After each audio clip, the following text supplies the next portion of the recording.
everyone, it's Pam from Stellar Crafts by Pam, and today I was running some errands. I went to the post office to drop off a package, and I decided to stop by Tuesday morning on my way home, and I found a lot of cool stuff there. I don't go to Tuesday morning very often because I found that I just kind of overdid it with getting a bunch of embellishments that I ended up never using. So now when I go, I looked for mixed media products or tools or something I've been wanting to try that I just haven't put the money out to try it because it's too expensive or whatever it may be. I have never, I don't think, seen ink pads there, and if I have, they're kind of cheap brands. And I don't recognize these whatsoever, but they do say Ranger on them. Now I know that Ranger recently came out with their own line of ink pads or dye inks, and that's what these are. These are dye ink pads. So I'm not sure where these came from or how they are in comparison to the other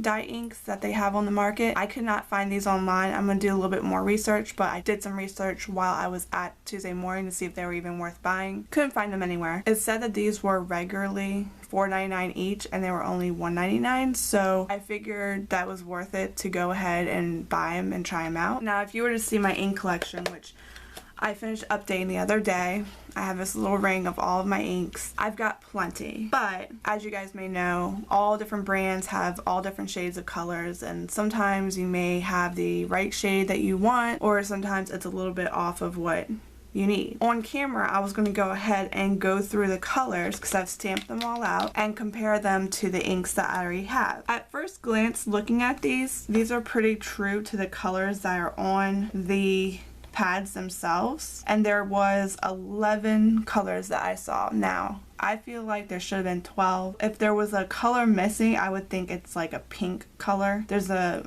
purple, magenta, but I think that nice little rosy type pink is missing, and I don't know if there is one or they just didn't have it, but they just gotten these in, so I don't think they had it there if there is one. If you've seen these and you've gotten them, let me know if you've seen a pink one. If so, I'll be looking for that to add it to this collection. I'd asked the lady, if these were dried out, could I return them? She said yes, and I wasn't necessarily sure if they would be good quality or not, but on the back of it, it does say 2016, so that's from this year. I was pleasantly surprised that when I started stamping them out, the ink was very wet, or it was wet enough, and it created clear, crisp images. I'm trying to find a good example because my stamping isn't the best, and I kind of rushed through. Like, here is an example. Hopefully that's close enough for you to see. But it's nice and crisp, and it evened out as it dried. I think they're pretty nice, especially compared to some of the inks that I've been stamping. Like, this is a close to my heart ink, goes splotchy. I'm not even gonna get on the Stampin' Up inks. Like, they have been frustrating me, but that's like how that one came out because of the bubbles. Some of them did better than others. I know people have complained about the Stampin' Up, saying they're too wet and they're bubbly and you have to wipe off the ink, but then like I have some like this one and that came out fine. So I'm not sure what it is. It may have to do with how new they are. I'm not sure. So what I was going to go ahead and do is share the different colors that I was able to find and then give you a comparison of what they might compare to with at least the inks I have. I have all the Close to My Heart and all the Stampin' Up inks, as well as a few Simon Says Stamp. First, for this red one, this one's called Ladybug, and on the back of this I did want to read, it says dye ink is ideal for stamping on cards, scrapbook pages, and other paper craft projects.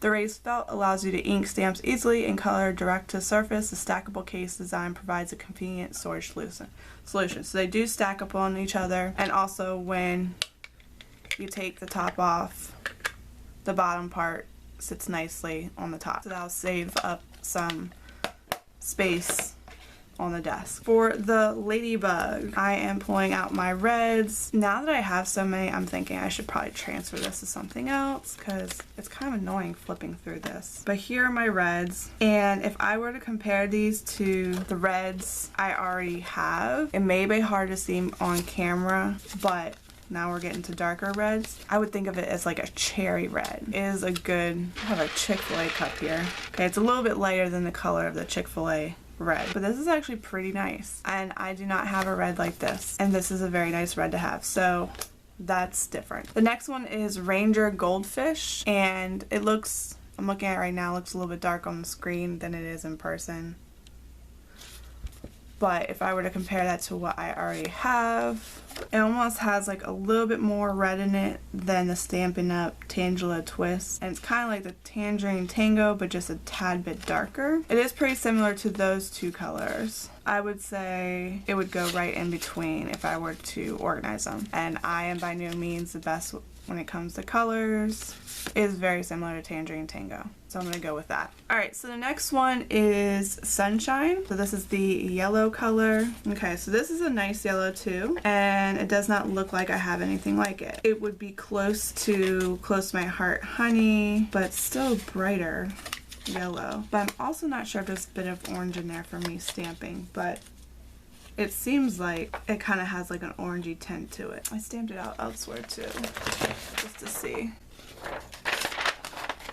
Yeah, no, I think that's pretty much what it is. So, yep, that's a yellow I do not have. That is actually a nice sun yellow, I think. Next one is Limeade. So this is a light green. It's lighter than Stampin' Up! Pear Pizzazz, but darker than Close to My Heart's Sweet Leaf. It's close to My Heart's Pear, but just a tad bit lighter. So that is a new shade as well. This dark green is Cactus, and I think it shows brighter on screen than it is. This would be close to Cucumber Crush and Close to My Heart's Topiary, but more Cucumber Crush, but just a tad bit lighter. And this reminds me of a good grass green. So that is a nice color that I do not have. And obviously I think every color is going to be different. I'm just trying to see if they're close to something I already have or not. Okay, the Seaside color, close to Tempting Turquoise and Stampin' Up!, just a tad bit darker. Alright, Ranger Denim. This is the dark blue, and I don't have anything like this one. It's more brighter than the Dapper Denim and Stampin' Up!